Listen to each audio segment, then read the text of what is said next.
किम् अस्तु आगतवान्? अपूपं केक्। Okay okay. नमस्ते महीन्दन् महोदय। काव्या कुत्र गतवती? अपूपं खादयितुं गच्छति मम इति अहं चिन्तयामि। पुत्रस्य अपि ओ जन्मदिनमस्ति। ओ अ, तस्य कृते अपि अभिनन्दनानि प्रेषयामः। हा मालती महोदय, तस्य नाम किं? सौमित्रन्। सौमित्रन्। सौमित्रन्। सौमित्रन् सुमित्रस्य पुत्रः। पुत्रः सौमित्रन्, परन्तु सः लक्ष्मणः। मालत्याः पुत्रः अस्ति खलु?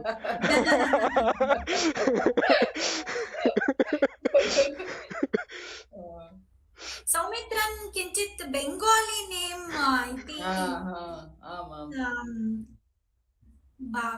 भासति।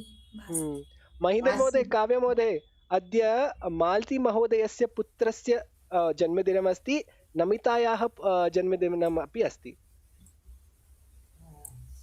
आम्, जन्मदिनस्य शुभाशयः नमिता भगिनी। धन्यवादः। जन्मदिनस्य शुभाशयः मालती महोदयायाः पुत्रः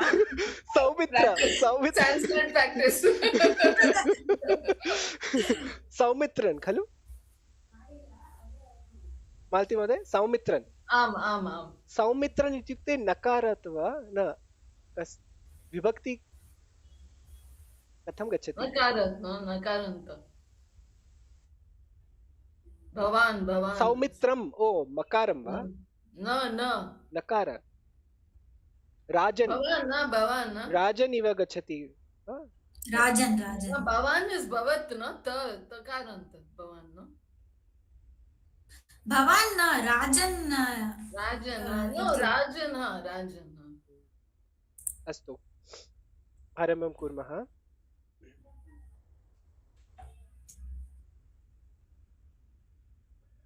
अद्य कार्यसूच्यां चित्तस्य वर्णनं कुरु अस्ति, तदनन्तरं नमितायाः निमित्ताः, निशब्दोह्यमपि वयं क्रीडामः, सम्भाषण अभ्यासः, चलचित्रेषु चर्चा, यदि कोऽपि धुरन्धर अथवा अन्य कोऽपि चलचित्रं दृष्ट्वा तदुपरि वक्तुम् इच्छति चेत् कृपया करोतु। शब्दस्य उपयोगं कुरु। तदनन्तरं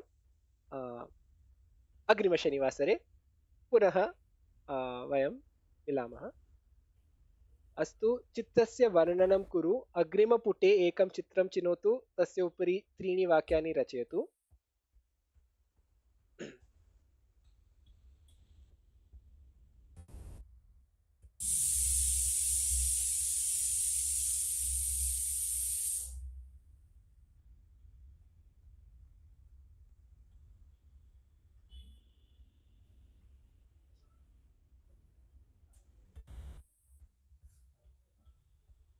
अहं चतुर्थ चित्रं चिनोमि।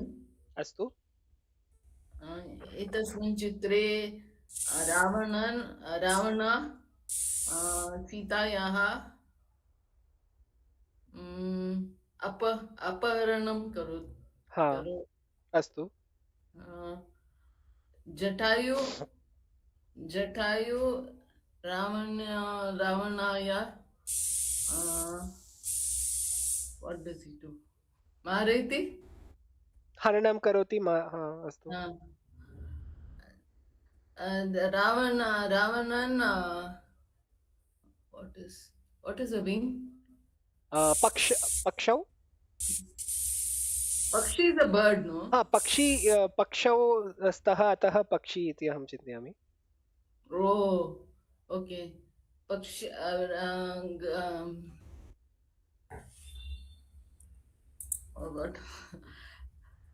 जटायाः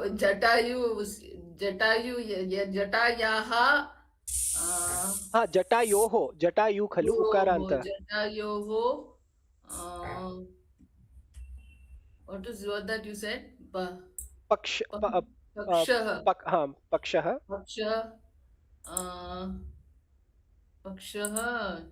cuts it, so कर्तयति। अस्तु। जटायु राम रामः waits for Ramaya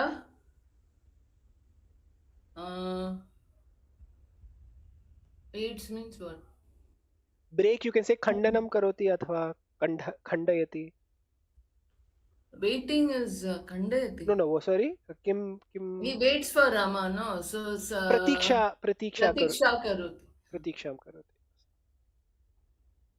अस्तु धन्यवादः। धन्योस्मि मालती महोदय। तावदेव, हा। अग्रे अहं तृतीयचित्रं किं महोदय?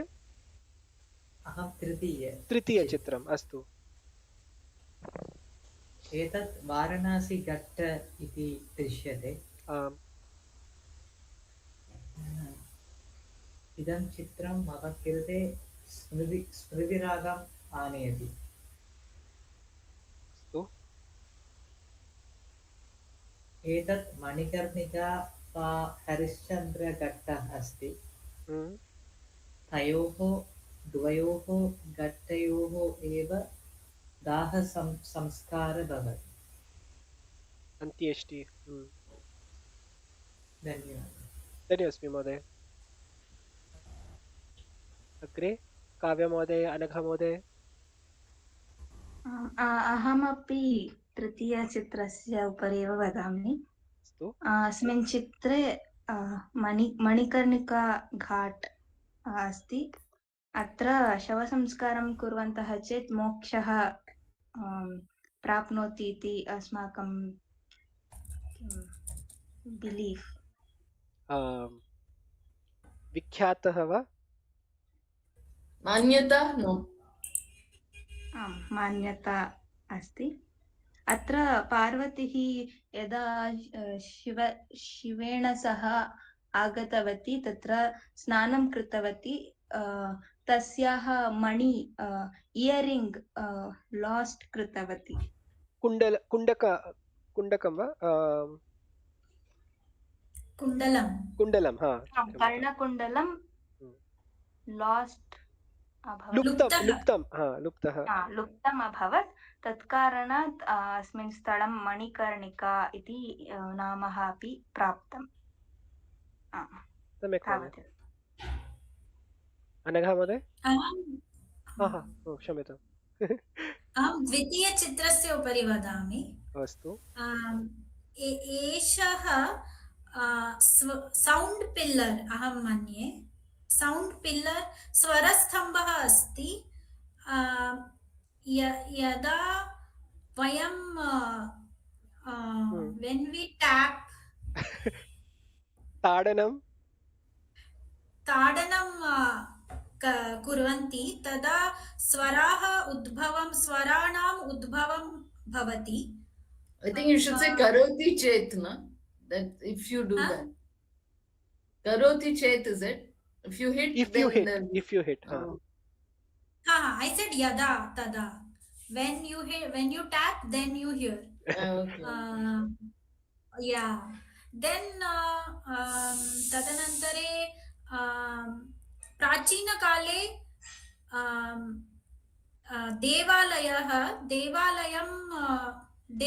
देवालयस्य construction. What do you say for construction?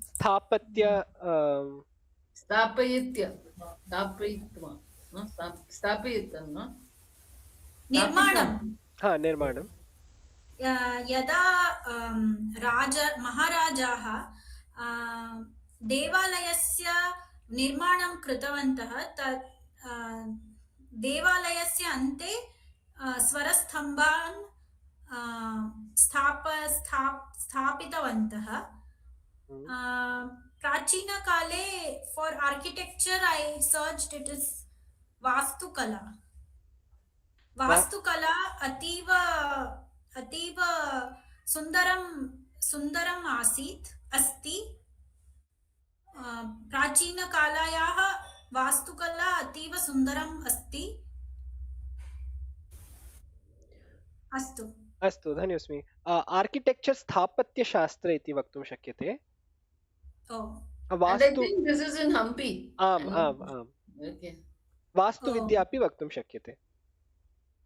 Okay अस्तु, अनघा महोदय। विठ्ठल अहं प्रथमचित्रे उपरि वदामि। अस्तु। प्रथमचित्रे बालकृष्णः उपविशन् अस्ति। सः तस्य हस्तौ मध्ये मुरळी अस्ति। सः तत् वादयति।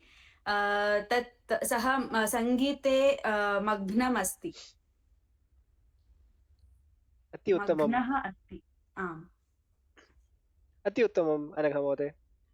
अग्रे गच्छामः। नमितायाः निमिता, नमिता महोदय। ओके अहं मम स्क्रीन् शेर् करोमि। हा दृश्यते खलु? आम्। वन्दे मातरम्। अहम् अस्मिन् विषये वदामि। अस्मिन् वर्षे वन्दे मातरम् अस्याः गीतायाः 150 वर्षाणि पूर्णम् अभवत्। सो फॉर 150 अहं न जानामि। अहं दृष्ट्वा वदामि। ओके एषः वर्षः भारतीय सांस्कृतिक ऐतिहासिक च यात्रायाम् एकं महत्वपूर्णसमयः अस्ति।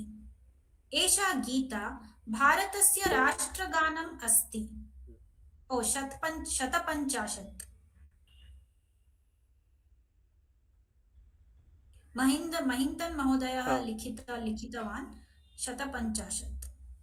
ओके एषा गीता भारतस्य राष्ट्रगानम् अस्ति। शब्दकोशेन सः उक्तवान्। देशभक्तिं, राज्यैक्यं, भावनात्मकबलं च प्रेरणं करोति। बङ्किमचन्द्र चट्टोपाध्यायः इदं गानं रचितवान्। एतत् गानं 150 अहमपि लिखितवती 150 वर्षेभ्यः देशस्य स्वातन्त्र्यसङ्घर्षस्य प्रतीकमिव जीवितम् अस्ति। So from 150 years it is alive as freedom struggles symbol. अस्य इतिहासम्, अर्थं, स्वातन्त्र्यसङ्ग्रामे अस्य भूमिकाम्, आधुनिकभारते महत्त्वं च चिन्तयामः। वन्दे मातरं गानस्य उत्पत्तिः, राष्ट्रगानस्य जन्मम्। वन्दे मातरम् अर्थात् अहं मातरं नमामि प्रथमं बङ्किमचन्द्र चट्टोपाध्यायस्य आनन्दमठ इति प्रसिद्ध उपन्यासस्य अङ्गरूपेण लिखितम्। 1875 तमे रचितम् अपि च 1882 तमे प्रकाशितम्। इदं गानं भारतमातुः कृते श्रद्धाञ्जलिः आसीत्। तां दिव्यसामर्थ्यमयी रूपेण दर्शितम्। यदा भारतं ब्रिटिश राज्यस्य अधीने आसीत् तदा एतत् गीतं स्वातन्त्र्यस्य काव्यात्मकप्रत्ययं जातम्। अनेकाः इतिहासज्ञाः वन्दे मातरं भारतीयराष्ट्रप्रेमस्य प्राचीनकलात्मकप्रकटनम् इति वदन्ति। बङ्किमचन्द्र चट्टोपाध्यायः प्रसिद्धः कविः च उपन्यासकः। सः उक्तवान्, भारतं न केवलं भौगोलिकस्थलं किन्तु मातृरूपेण अस्ति, यस्मात् भक्तिः, त्यागः च प्रेम एतेषां गुणानां योग्यता अस्ति। एतेषां शब्दानाम् उपयोगं सः कृतवान्। सुजलां, सुफलां, मलयज शीतलाम् एते शब्दाः भारतस्य वैभवं, सौन्दर्यं, समृद्धिं च जीवन्तरूपेण स्थापयन्ति। एषा गीता भारतीयराष्ट्रस्य प्रारम्भिकपरिचयनिर्माणकार्ये साहाय्यम् अकरोत्। वन्दे मातरं च स्वातन्त्र्यसङ्ग्रामः। भारतस्य स्वातन्त्र्यसङ्ग्रामस्य कृते वन्दे मातरम् इत्यस्मात् शक्तिः, ऐक्यं च लब्धम्। रवीन्द्रनाथ टैगोरः, अरोबिन्दो घोषः, महात्मा गान्धी, लोकमान्य तिलकः च अनेकाः स्वातन्त्र्ययुद्धवीराः एतस्य देशभक्तिगीतेः भावनात्मकसामर्थ्यं ज्ञातवन्तः। 1905 तमे स्वदेशी आन्दोलनकाले यदा ब्रिटिशाः बङ्गालविभाजनं कृतवन्तः तदनन्तरे वन्दे मातरं सामूहिकस्तोत्रपाठरूपेण परिवर्तितम्। सर्वे मार्गेषु, विरोधेषु, सभासु, भाषणेषु अस्य प्रतिध्वनिं श्रुतवन्तः। तस्मात् जनानां कृते ब्रिटिश वस्तूनां बहिष्कार कर्तुम् अपि च स्वदेशी वस्तूनां क्रेतुं प्रोत्साहितम्। पत्रिकाः स्वावलम्बन-स्वातन्त्र्यभावं च जागर्तुं गीतं पुनः पुनः उपयोगितवन्तः। भारते राष्ट्रगीतरूपेण स्वीकृति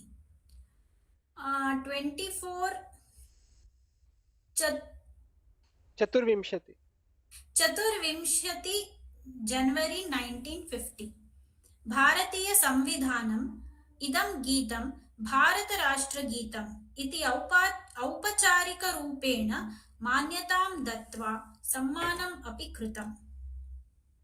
कथं किमर्थं च वन्दे मातरम् अद्यापि महत्त्वपूर्णमस्ति? इदं गीतं प्रतिनिधित्वं करोति मातृभूमेः प्रति भक्तिः, विविधतायाम् एकता, भारतस्य धरोहरे गर्वः, स्वातन्त्र्यसङ्घर्षे प्रदर्शितं त्यागशौर्यं, भारतस्य प्राकृतिकसौन्दर्यं, संसाधनानि च सम्मानः। सर्वे मया सह वदन्तु वन्दे मातरम मातरम मातरं, वन्दे मातरम वन्दे मातरम। वन्दे मातरम। धन्यवादः। धन्योस्मि।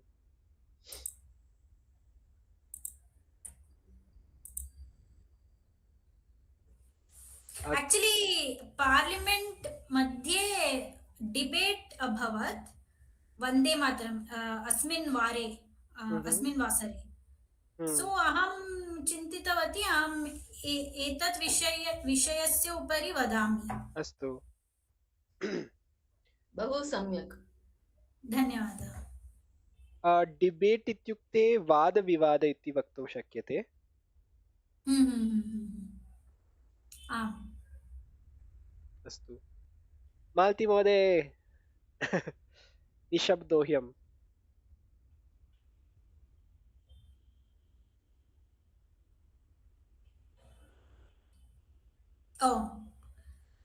Already आरब्ध। I have not understood. शिशु। शिशु गीतम्। मम शिशुः दोला। खादितुं सङ्गीतं। गायनं। सङ्गीतं। शिशुगीता।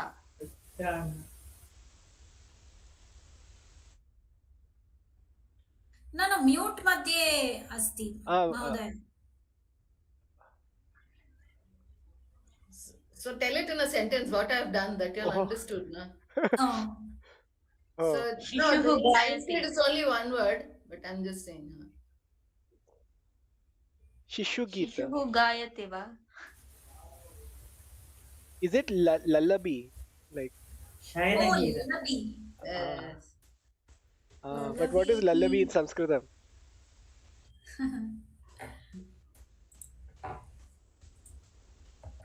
Okay, I'll say Alolika. Alolika, wow. Alolika.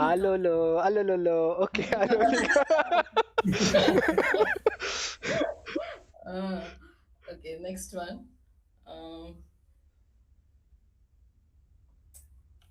Which I will try. Go to shop. Can you see me? हाँ। I go to a shop. न अवगतम्। मुद्रा यत् भवती कृतवती न द्रष्टुं शक्नोमि। अहं गृहीत्वा। नीत्वा।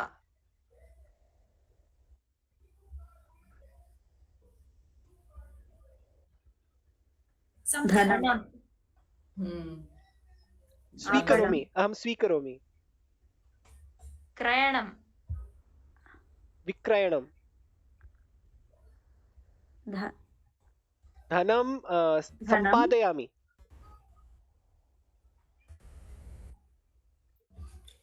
I don't know where. Credit card वा? Credit card. What? ओ Credit card. क्रेडिट कार्ड कथं क्रेडिट कार्ड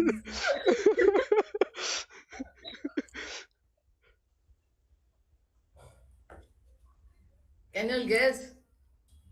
क्रेडिट कार्ड संस्कृते क्रेडिट् कार्ड् वा Samakalana Patra. ओहो Okay. Next is, should I make it?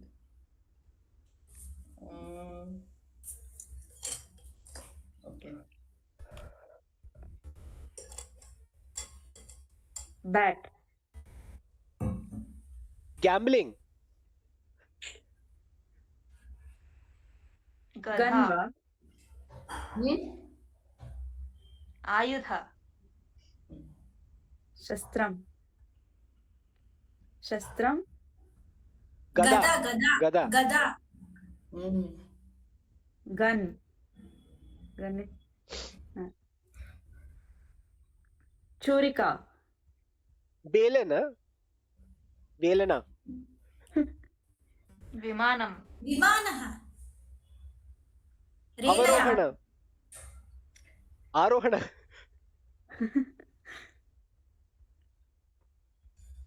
Rocket कार्यानं.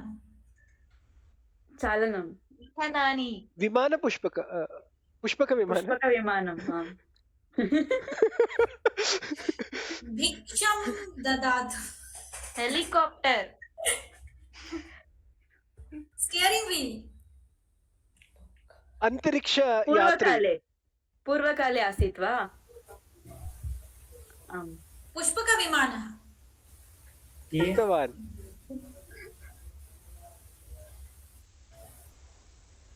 राकेट् वा What is that hand? युद्धं Fist. वृषभ शिप् वा? स्पेसशिप् वृषभ नौकन्। शकट Ah, किं किं किं Chakata. शकट I was trying to whip and make. शकट That's why I went to the plane then. Okay. शकट Now, ओ गच्छतु गच्छतु मां न मेघः. मेघः. वर्षं अम्ब्रेला. छत्री. थण्डर् वा सैक्लोन् वज्र ओ साइक्लोन. परन्तु साइक्लोन् इत्युक्ते किम् विक्लोनः okay, I will try to make it simpler. I'm beating into two. आम्. चण्डमारुतः व्हील. चक्रम. वातचक्रः. चक्रवात चक्रवात चक्रवातः. Correct. Then, That is like whirlwind. Like yeah. tornado. परन्तु टोर्नेडो केवलं अमेरिकादेशे एव अस्ति यत् यदा तद् तादृश चक्रवातः अन्यदेशे सन्ति तत्र टैफून् अथवा साइक्लोन् इति नामः भविष्यति विमानः. हेलिकाप्टर्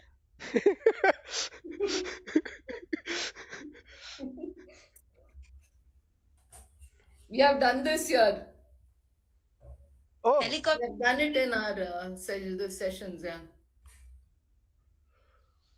हेलिकॉप्टर वा? न No. Helicopter helicopter Two words, you can say anything, it's okay. उट्टिनयन्त्रं Huh? उट्टिनयन्त्रं Uda, उड्डयनं वा Udagrayan, or Urdhavatika.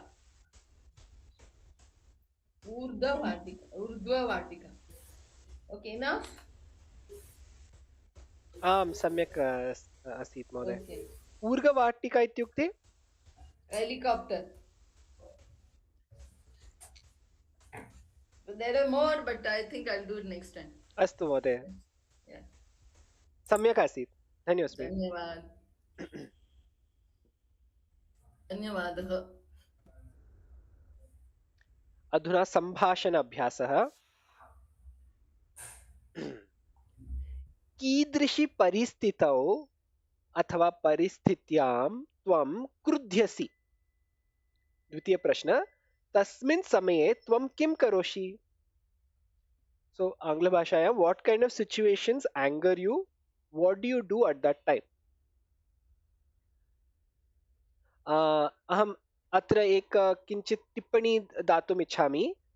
क्रुद् धातु यदा उपयोगं कर्तुम् इच्छति चेत् चतुर्थी विभक्ति उपयोगं करणीयं। यथा देवदत्ताय क्रुध्यति, द्रुह्यति, ईर्ष्यति अथवा असूयति। So angry upon, bears malice to, jealous of, finds faults of Devadatta. So the person on whom you feel anger or whom you find fault, that will become Chaturthi Vibhakti.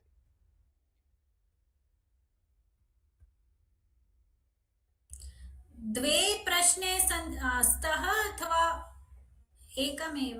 द्वे। सम्भाषणसमये एक प्रश्न एव अस्ति वा? न खलु? It should be only in Prashnam form, huh? न उत्तरं दानीयं महोदय। सम्भाषण अहं प्रश्नः करोमि, Okay. उत्तरं यदा दातुं शक्नोति चेत् कृपया करोतु। श्रीपाद महोदय। नमस्ते महोदय। नमो नमः महोदय। नमो नमः सर्वेभ्यः। शुभ सायं। नमो नमः। नमो नमः। कथमस्ति भवान्? अहं सम्यक् अस्मि। अस्तु। यदा अहं राहुल गांधी पश्यामि तदा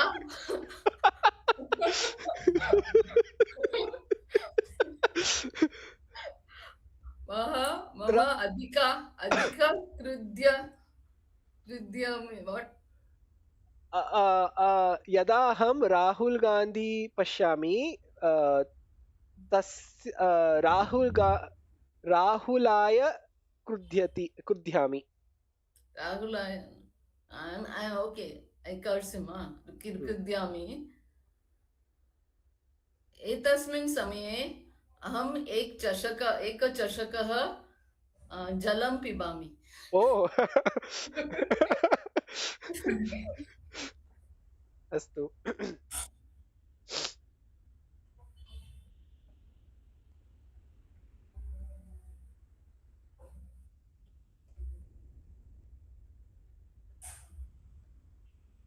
Looks like nobody gets angry here. न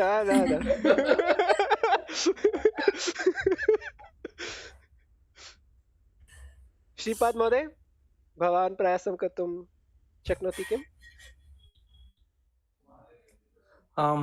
एतत् परिस्थितिम् ओके, तस्मिन् समये त्वं किं करोषि? अहं चिन्तितवान् अपि 2 निमिषौ अनन्तरम् अहं किञ्चित्। अस्तु।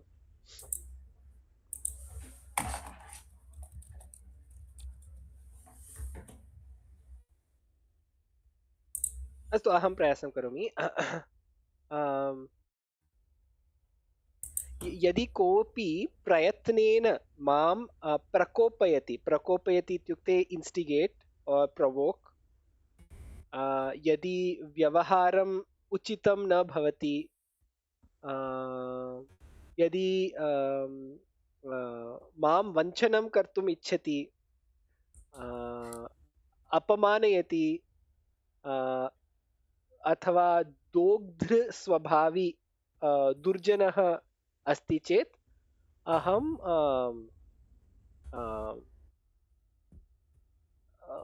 तस्मै क्रुध्यामि। तदा अहं किं करोमि तस्मिन् समये यदा अहं क्रुद्धः अस्मि तदा अहं व्यक्तिना सह संवादं त्यजामि।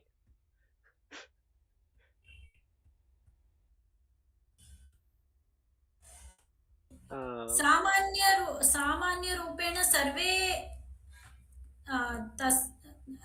they will be like that only, right? Like they will have some flaw in them. आमाम् यदि शक्यं भवेत् अहं प्रकोष्ठं त्यक्त्वा गच्छेयम्। I will leave the room. Okay.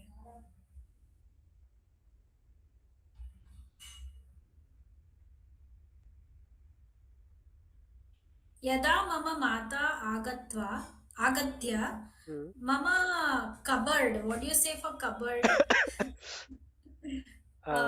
अलमारी, कपाटिका हाँ, कपाटिकायां स्थापयित्वा वस्त्राणां क्रमः, she will rearrange because यतः सा भावयति क्रमः सम्यक् नास्ति। अतिक्रम्य गच्छति वा? हाँ, so मह्यं क्रोधम् आगच्छति। तस्मिन् समये अहं with her तया सह अहं कलहं करोमि। अस्तु।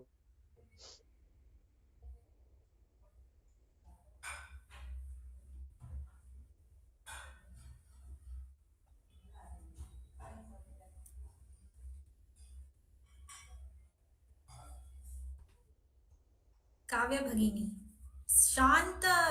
शान्तपूर्ण स्वभावः अस्ति काव्य भगिनी। ये शान्तपूर्ण स्वभावी भासते तद् सत्यं न इति अहं चिन्तयामि। I think she has too many occasions, she doesn't know which to say. सत्यं। नमिता भगिनी किम् उक्तवती तदेव सत्यम्। काव्य महोदय अन्य कोऽपि कपाटिकायाम् उपरि वदतु। Rearrange is प्रत्याहरति। प्रत्याहरण मा हरति प्रत्याहरति और प्रत्यानिनिशते निनिशते।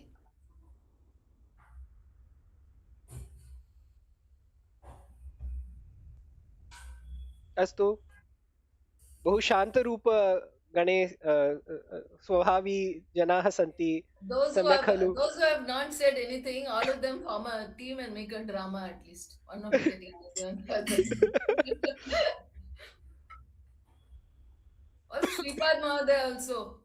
न श्रीपाद महोदय चिन्तयति। आम् अहं चिन्तयामि तदनन्तरम् अहं वक्तुम् इच्छति। प्रायः सः चिन्तयति अतः एव क्रोधः अपि न भविष्यति खलु। अहं वक्तुम् इच्छामि। अस्तु। यदा अहं कोऽपि मौनं कुरु भोः, किमर्थम् एतत् रियाक्षन् दास्यति काव्या? सा कोऽपि एमोजि प्रेषितवती। आम्, यदा कोऽपि सिविक् सेन्स् इत्युक्ते किम्? सामाजिक मौल्यम्। आम्, मौल्यम् इस् वाल्यूस्। तदेव खलु। यदा कोऽपि सामाजिकमौल्यं न फॉलो करोति, प्रदर्शयति अथवा प्रदर्शयति, यदा ते प्लास्टिक् त्यजनं तत् पथे एव करोति, रस्तामध्ये एव करोति, तर्हि तदा अहं क्रोधी भविष्यामि। चित्रे किम् अस्ति तदेव मम तदेव अहमपि करिष्यामि। कदापि कम्प्लेंट करोमि। यदा आप्शन् अस्ति चेत् कंप्लेंट करोमि गवर्नमेंट पोर्टल मध्ये, नो चेत् किमपि न करोमि, क्रोधी भविष्यामि। ओ तावदेव। सम्यक्। कंप्लेंट इत्युक्ते आक्षेप अथवा आवेदन। अस्तु।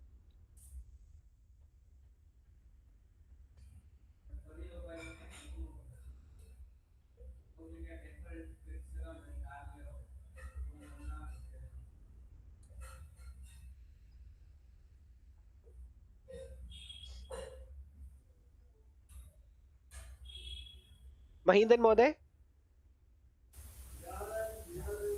यदा दुर्बलाः पीड्यन्ते तदा अहं क्रुद्धः भवामि। पुनः महोदय। यदा दुर्बलाः पीड्यन्ते, when innocents are hurt. दुर्बलाः किम्? अहं न Weak. दुर्बलाः weak people. दुर्बलाः श्रूयते वा? दुर्बलाः अन्यजनः?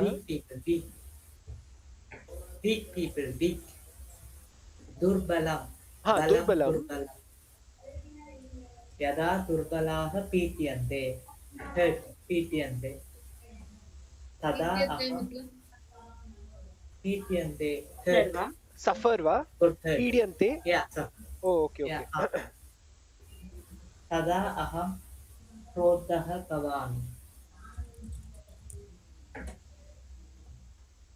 तदा अहं तान् रक्षितुं प्रयत्नं करोमि।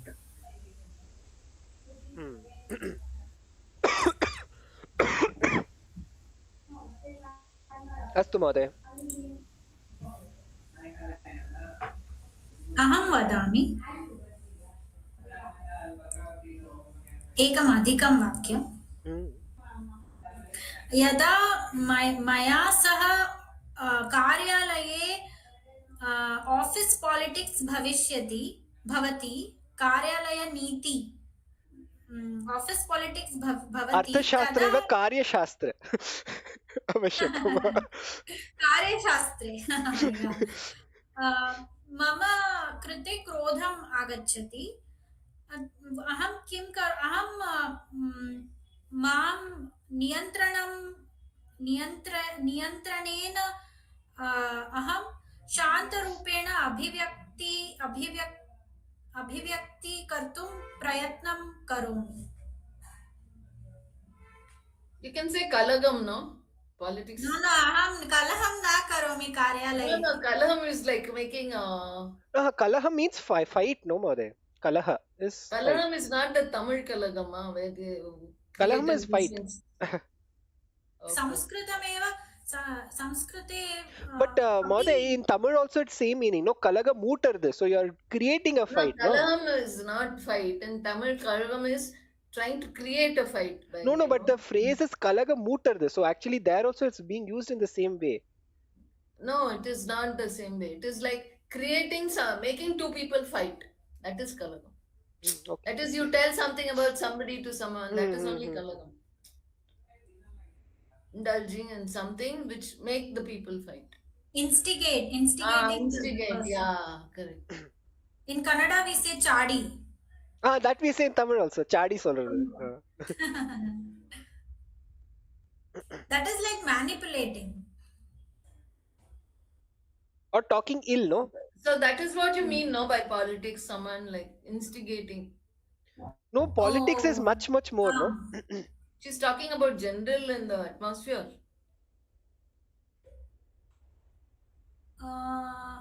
General politics can include like even Udaharanam chadi dadatu, or udaharanam dadatu mहोदय. उदाहरणं चिन्ता मास्तु भवत्याः कार्यालये ये सन्ति संस्कृतं न जानन्ति. I don't think it's there in other languages. You don't say politics for something which is wrong in the office, right? In other languages, satyam it's mहोदय. not used in that sense. सत्यं उदाहरणं अहं ददामि. पूर्वम्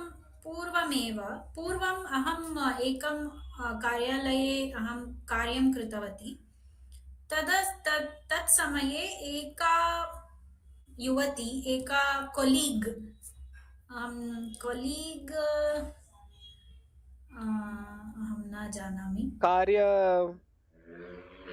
कार्यमित्रं कार्यमित्रं न, कार्यालये ये सन्ति ते मित्राणि न सन्ति। सह सहकार्मिका वा? सहकार्यकर्ता। हा, सहकार्यकर्ता। हा, सहकर्मी, सहकार्यकर्ता। एकनिमिषं मालती महोदय, भवती सम्यक् एव उक्तवती, कलह संस्कृतभाषायामपि फैट् अस्ति, आम्, परन्तु डिसीट् अपि अस्ति अर्थ।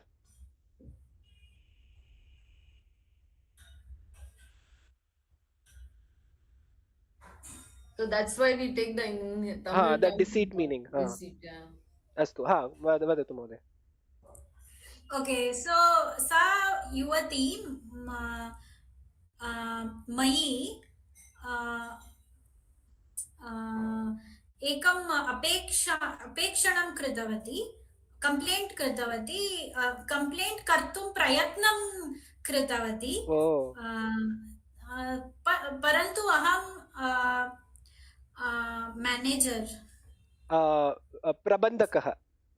प्रबन्धकस्य समीपे गत्वा अहं सत्यम् उक्तवती, मम कार्यं प्रति अहं सत्यम् उक्तवती। सो किमपि मम कृते किमपि न अभवत्। अस्तु अस्तु,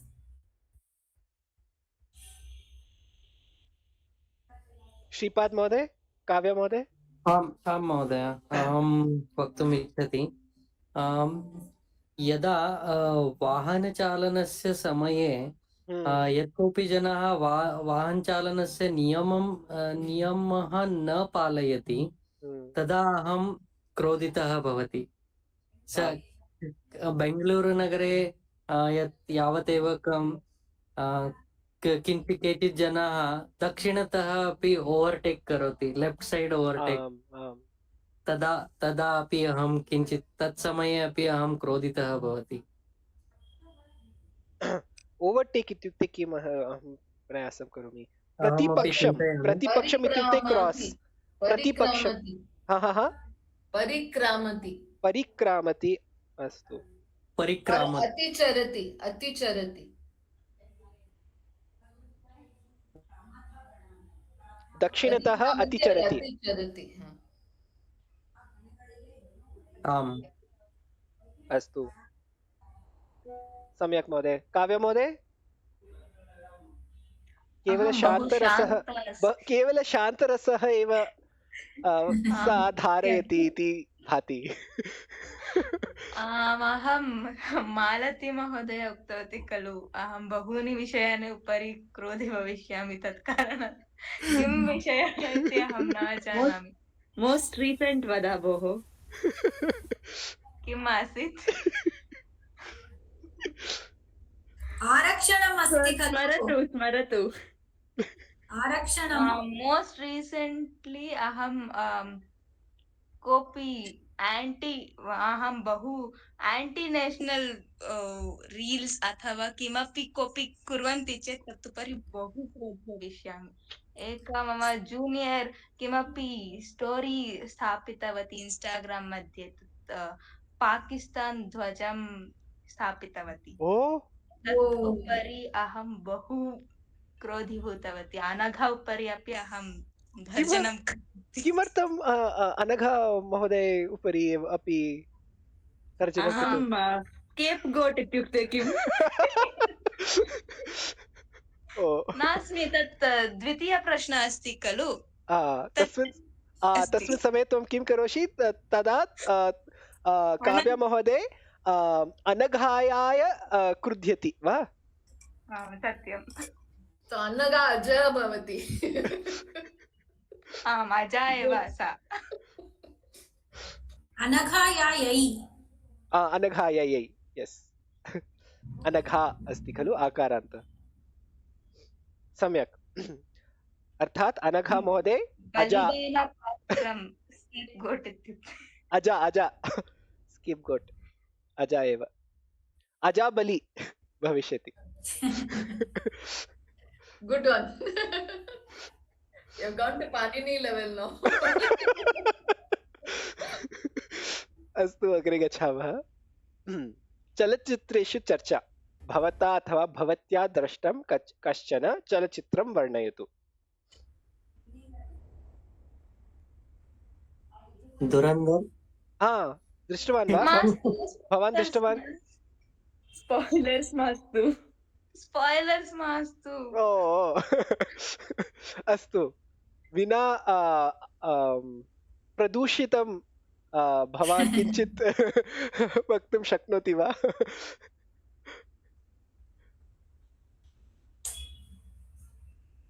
प्रदूषणेन विना किञ्चित् वर्णनं कृपया करोतु श्रीपाद महोदय। No, just what we can say. I just guessed it. It might be, since it is a trending. I can. ओ भवान् न दृष्टवान् वा? अहं चिन्तितवान् भवान् दृष्टवान् इति। अहं दृष्टवान्। अहं दृष्टवान्। किञ्चित्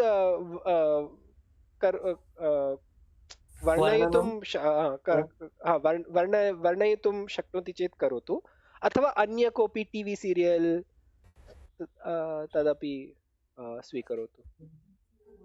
काव्य महोदय, अनघा महोदय, महीन्दन् महोदय।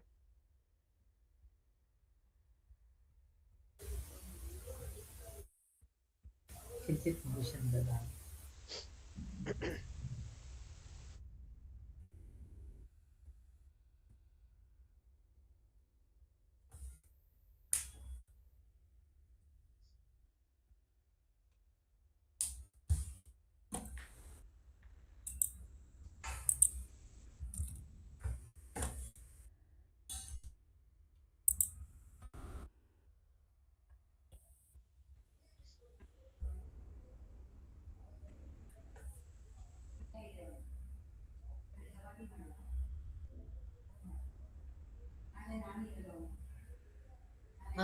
अहम् अजय चलचित्रं पश्यामि। अजय योगी आदित्यनाथ तस्य बायोग्राफी अस्ति। बायोग्राफी वा? बायोग्राफी इत्युक्ते किम्? अहं स्वतः No, that would be autobiography. आत्मकथा Swatah would be autobiography, I think, no? Yeah, आत्मकथा, so this must be like Charita. जीवनकथा। must be बहु सम्यक् अस्ति। A private screening, what do you say? It was a private screening by the author.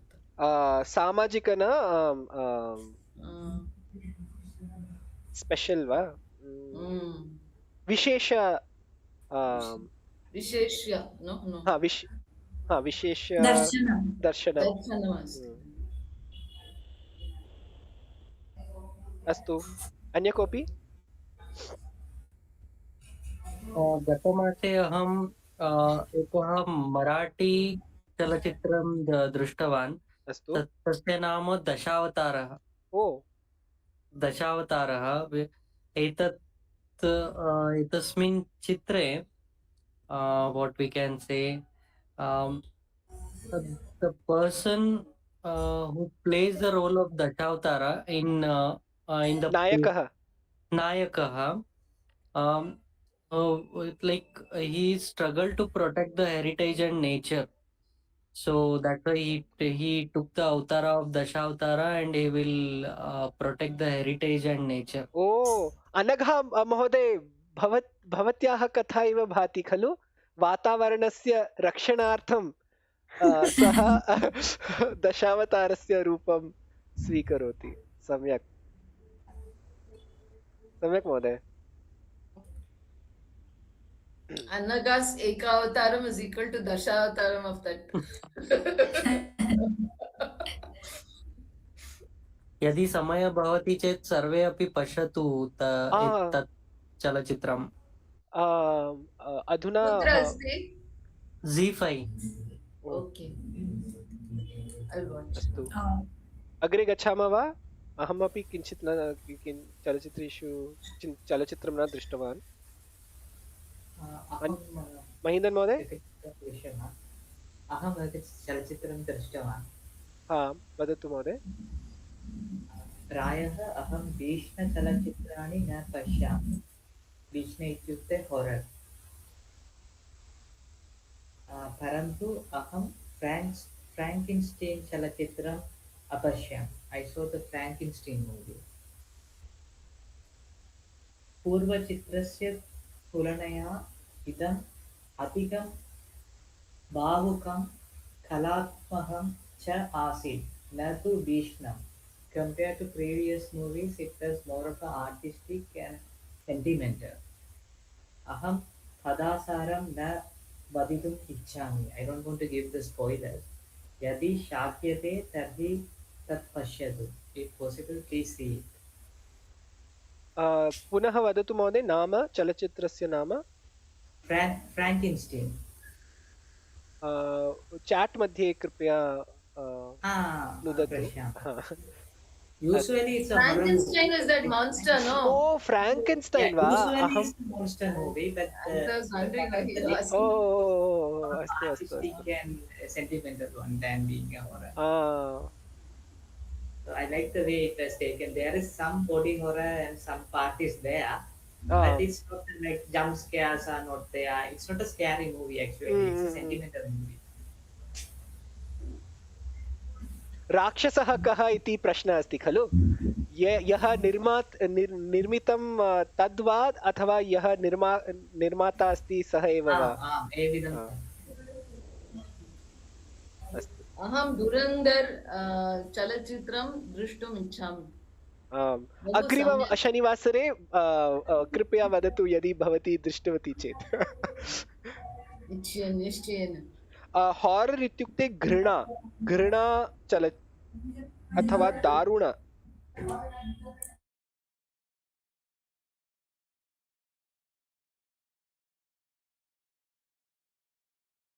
अथवा खात्र अपि वक्तुं शक्यते। अग्रे गच्छामः वा? अन्तिम कार्यक्रमे अन्तिम क्रीडा अथवा पक्षः शब्दस्य उपयोगं कुरु। क्षौति अथवा क्षुत। इन्स्पिरेशन् किं कथम् आगच्छति चेत् मम शिरोवेदना अस्ति, मम क्षौतिः अस्ति अतः स्थापितवान्। शिशिर ऋतुसमये मम क्षौति वर्धयति एव एतादृशवाक्यं रचनीयम्। So kshauti can be cough and sneeze also. You can use it both ways. Kshuta is to sneeze. Kshutavat is one who has sneezed. Kshutabhijanana is something that causes you to sneeze. So black mustard is also Kshutabhijanana because it can cause you to sneeze. So feel free to try any sentence.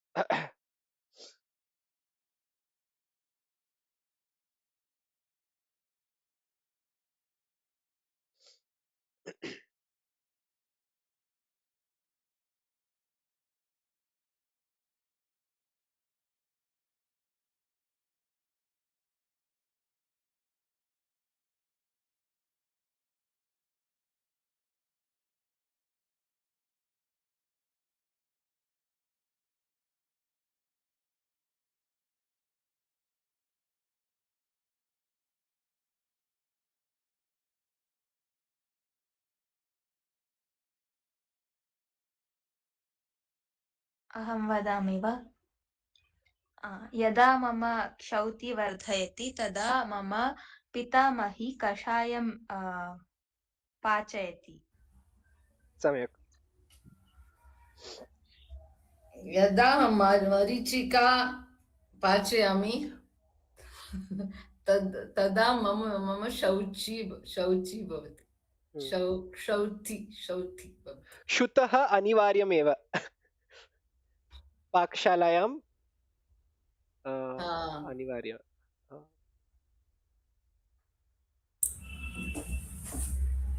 ऋतुपरिवर्तनसमये मां क्षौती आगच्छति।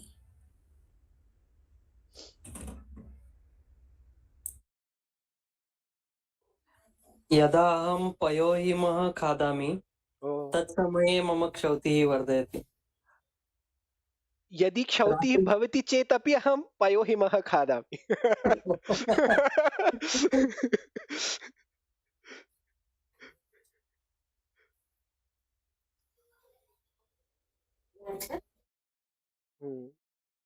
अन्य कोऽपि? हरिद्राकाण्डः पास्यन्ति चेत् क्षौती न भवति। ओ आम्, सा हरिद्राकाण्डस्य किं ब्राण्ड् अम्बासेडर् अस्ति, तत्कारणात् सा तत्तेव वदति। अहं कथं महोदय? किम् अहं बहु पास्यामि तत्कारणात् सा वदति। ओ अस्तु।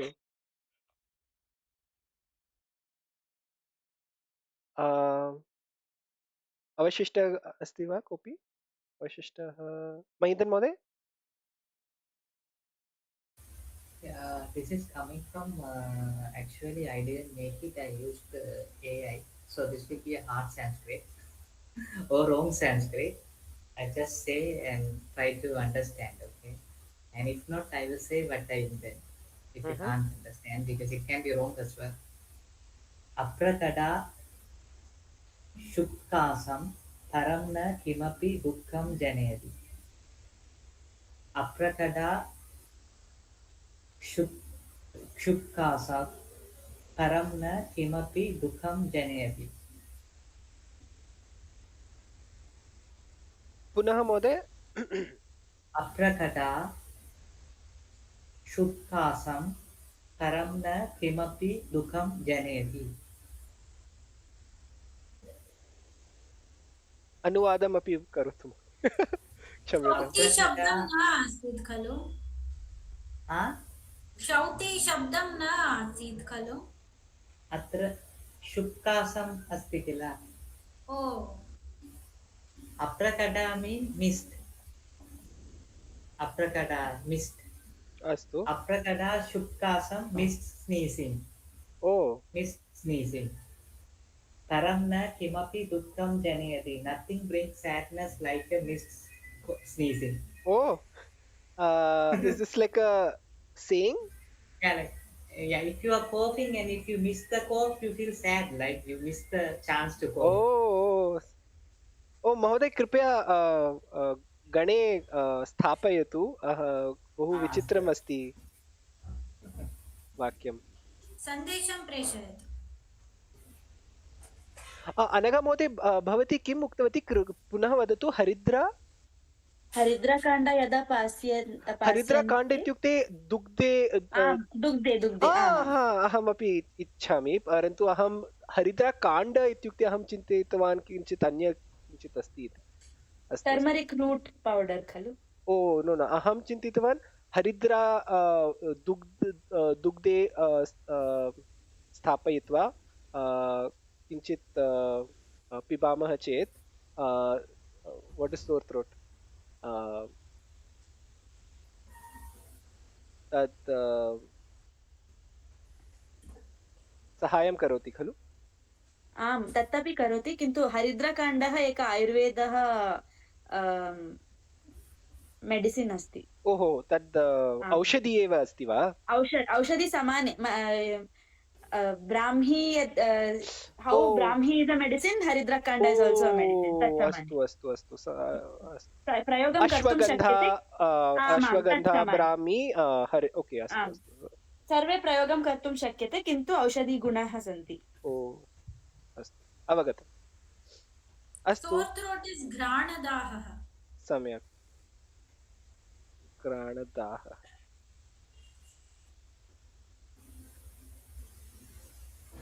अस्तु, अत्रैव स्थापयामः। अग्रिमशनिवासरे पुनर्मिलामः। शुभरात्रि। पुनः नमितायाः जन्मदिनस्य शुभाशया। धन्यवादः। शुभरात्रि। शुभरात्रि। शुभरात्रिः। राम राम। शुभरात्रिः। धन्यवादः।